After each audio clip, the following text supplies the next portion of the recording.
ठाकरे बंधूंच्या युतीनंतर आता एकत्र येत आपला वचननामा जाहीर केला। यावेळी राज ठाकरे तब्बल 20 वर्षांनंतर शिवसेना भवनात आले। यानंतर वचननामा प्रसिद्ध करण्यापूर्वी दोघांनीही भवानी देवीचं दर्शन घेतलं। त्यानंतर शिवसेना भवनात शिवशक्तीचा वचननामा प्रसिद्ध केला।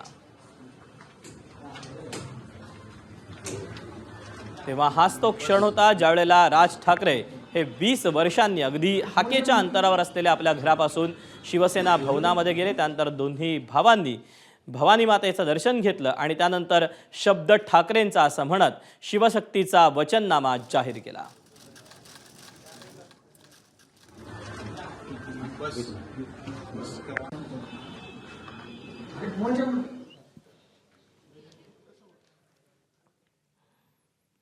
मुंबईसह प्रमुख महानगरपालिकांमध्ये ठाकरे बंधूंनी युती जाहीर केल्यानंतर शिवसेना भवनात वचननामा प्रसिद्ध करण्यात आला। विशेष म्हणजे तब्बल 20 वर्षांनी राज ठाकरेंनी शिवसेना भवनाची पायरी चढली। यावेळी मुंबईच्या जनतेसाठी शब्द ठाकरेंचा हा वचननामा प्रसिद्ध केला।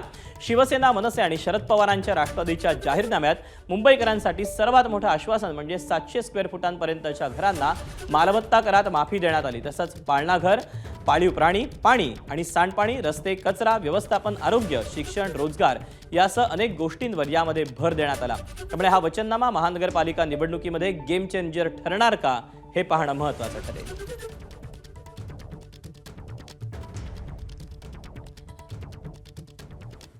ठाकरेंच्या वचननाम्यामध्ये मुंबईकरांना कुठल्या गोष्टींसाठी आश्वस्त करण्यात आले, आश्वासन देण्यात आले आपण पाहूया।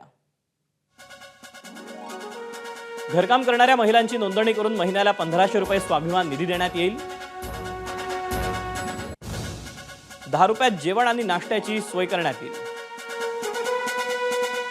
नोकरदार पालक तसंच कष्टकरी महिलांना सांभाळणारी पाळणा घरं ही तयार केली जातील। पाळीव प्राण्यांसाठी दवाखाना देखील प्रत्येक विभागवार करण्यात येणार आहे।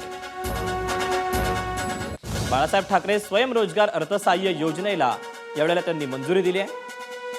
मंजुरी देण्यात येईल जर सत्ता आली तर, आणि मुंबई पालिकेतील अत्यावश्यक रिक्त पदं ही भरण्यात येईल हे देखील ठाकरे बंधूंच्या वचननाम्यामध्ये सांगण्यात आलं आहे। प्रत्येक वॉर्डात आजी आजोबा मैदान,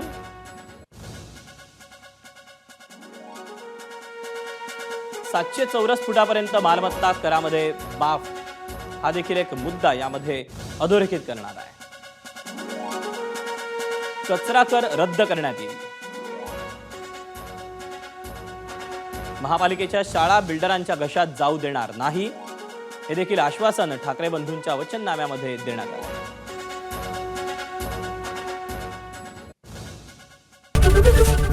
एबीपी माझा, उघडा डोळे बघा नीट।